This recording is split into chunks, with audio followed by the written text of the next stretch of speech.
Hello বন্ধুরা, কেমন আছো তোমরা সবাই? আশা করি সবাই ভালো আছো। তো আজকে আমরা যে ব্যাপারে কথা বলবো সেটা হচ্ছে ক্লাইমেট চেঞ্জ। এই ক্লাইমেট চেঞ্জ হচ্ছে এর রেজাল্ট কী, মানে এর ক্ষতি কী কী হতে পারে আমাদের স্পেশালি ইন্ডিয়ার ক্লাইমেটের মধ্যে। মানে সাইড ইফেক্ট কী হতে পারে, এর প্রবলেমগুলো কী কী ফেস করতে হবে আমাদেরকে ডেইলি লাইফে, আমাদের কী অসুবিধা হতে পারে। তো এই ব্যাপারে আমরা কথা বলবো, জাস্ট একটা রিসার্চ। তো লেটস স্টার্ট।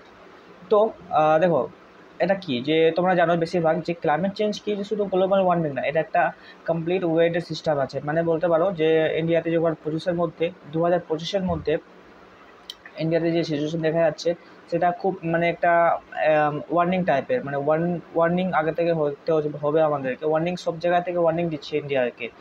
তো 2025-এ জানুয়ারি কী ছিল, 125 বছরের মধ্যে মানে সেকেন্ড হটেস্ট, মানে 125 বছর আগে জানুয়ারি মানে সবথেকে হটেস্ট মান্থ ছিল। আর এটা এই 125 বছর পর 2025-এ এই বছরটা এর মধ্যে সবথেকে হটেস্ট রেকর্ড হয়েছে। আর সেরকম ফেব্রুয়ারি ছিল হটেস্ট, মানে সবথেকে হটেস্ট। এবারটা কি মানে বুঝতে পারছো যে কতটা মানে পরিবর্তন হচ্ছে, কতটা মানে ওয়ার্নিং বলতে পারো।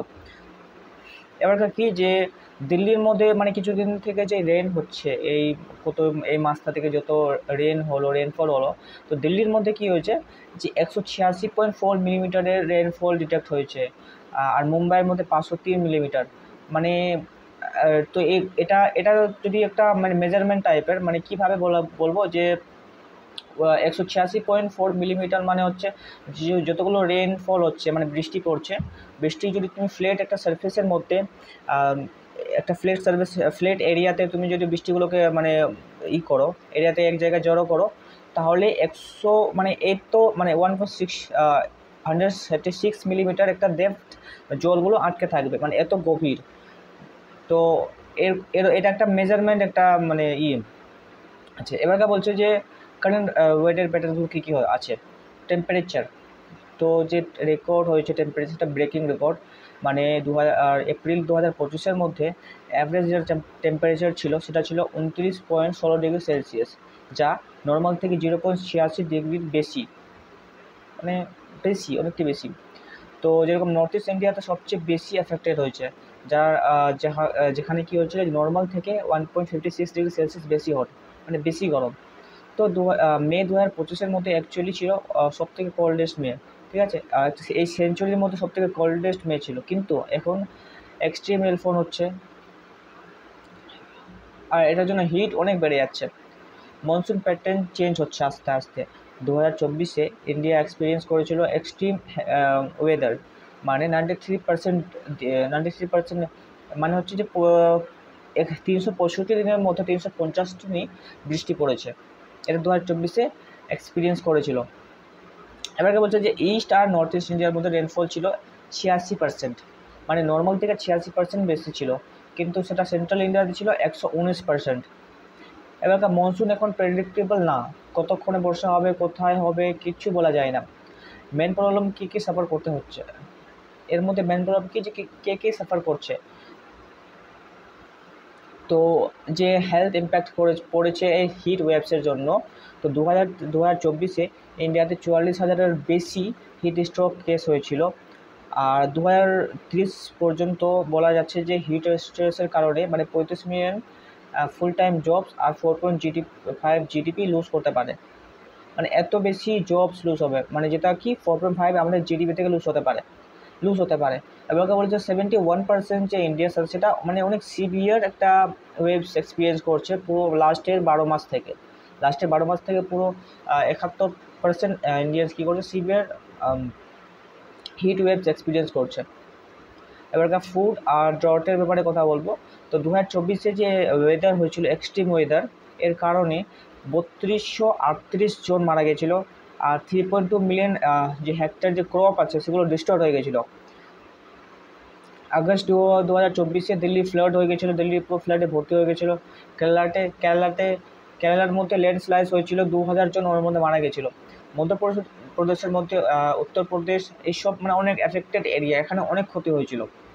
এবার এগ্রিকালচার ইম্প্যাক্টের উপর আমরা কথা বলবো যে মেজর ক্রপ, তো 10% ইল থেকে লুজ হতে পারে 2025-এ, মানে যতগুলো ক্রপস আসছে ওইসবের 10% এর বেশি 2025-এ লুজ হতে পারে। এবারটা কি যে যে ওয়েট প্রোডাকশন হচ্ছে, মানে ওয়েট যে প্রোডাকশন হচ্ছে নর্থ ইন্ডিয়াতে 10 থেকে 20% কমে যেতে পারে এই হিট স্ট্রেসের কারণে। রাইস যে আছে 8 থেকে 12% ড্রপ হতে পারে সাউথ ইস্ট এশিয়াতে, এটা একটা পসিবিলিটি। মানুষের কী কী সমস্যা হচ্ছে, ডেলি লাইফ প্রবলেম। তো দেখো পাওয়ার কাট হচ্ছে, এই যে এক্সট্রিম যে হিট হচ্ছে এর কারণে পাওয়ারগুলো কাট হচ্ছে। 60%-এর বেশি যে ইন্ডিয়ান এগ্রিকালচার আছে সেগুলো পেস্ট আর ডিসিজ ফেস করছে। 52% ড্রটে ওয়াটার শর্টেজ এক্সপিরিয়েন্স করছে। ক্লাইমেট মাইগ্রেশনে কী হচ্ছে যে 14 মিলিয়ন লোক কী হচ্ছে 2020 ক্লাইমেট ডিসাস্টারের কারণে মাইগ্রেট করতে হচ্ছে। 2050-এর মধ্যে 45 মিলিয়ন ক্লাইমেট চেঞ্জের কারণে মাইগ্রেট হতে পারে ইন্ডিয়াতে। আসাম আর ব্রহ্মপুত্র আইল্যান্ডের থেকে মানুষ রেগুলারলি রিলোকেট করতে হচ্ছে, মানে রিলোকেট হচ্ছে। যারা যারা আসামে আছে, ব্রহ্মপুত্র আইল্যান্ডের মধ্যে আছে, তারা কী করছে, রেগুলারলি ওদেরকে রিলোকেট করা হচ্ছে। এবার রিস্ক কী, সবথেকে বেশি রিস্ক কিসে আছে বা কী কী সমস্যা এখন, মানে সবথেকে রিস্কে কী আছে, ফিউচারে কী হতে পারে? Food security. তো 2°C টেম্পারেচার বাড়ার কারণে যে এল্ড আছে, মানে 6.7% রাইস, মানে এল্ড আর 10% কমে যেতে পারে। আর ফুড ইম্পোর্ট ইনক্রিজ করতে হবে, ট্রেড ব্যালেন্স এফেক্ট হবে, নিউট্রিয়েন্ট কোয়ালিটি কমবে, প্রোটিন, আয়রন, জিঙ্ক কন্টেন্ট সব, মানে এসব অনেক কমে যাবে, ডিসিজ বেড়ে যাবে, ইকোনমিক ইম্প্যাক্ট।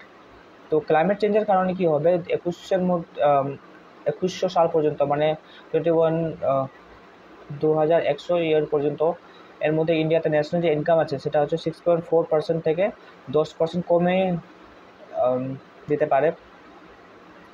এগ্রিকালচার সেক্টরের মধ্যে জিডিপি 70%-এর 50% পিপল এমপ্লয় করে সবচেয়ে বেশি ভালনারেবল, ঠিক আছে।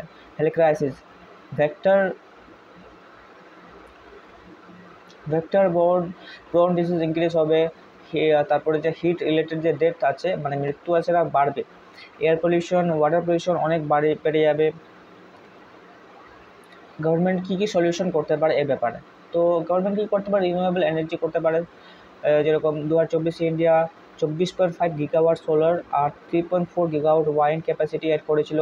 টোটাল রিনিউয়েবল ক্যাপাসিটি এখন 217.62 গিগাওয়াট। সোলার ক্যাপাসিটি 2024 থেকে 39 টাইম ইনক্রিজ হয়েছে, 2.8 গিগাওয়াট থেকে 110.9 গিগাওয়াট।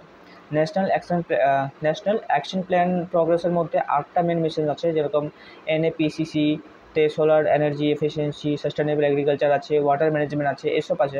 2022-এ 3টা নতুন মিশন অ্যাড হয়েছে, কোস্টাল, হেলথ, তারপর ট্রান্সপোর্ট। তারপরে গ্রিন ইন্ডিয়া মিশন দিয়েও ফরেস্ট কভার বাড়ানো হচ্ছে, মানে এই যে মিশনের মাধ্যমে গভর্নমেন্টের স্কিমের মাধ্যমে ফরেস্টগুলোকে বাড়ানো হচ্ছে। এইসব সমস্যার মধ্যে থেকে আমাদেরকে সতর্ক থাকতে হবে। তো আশা করি তোমাদের এই রিসার্চটা ভালো লাগবে একটা লাইক দিবে।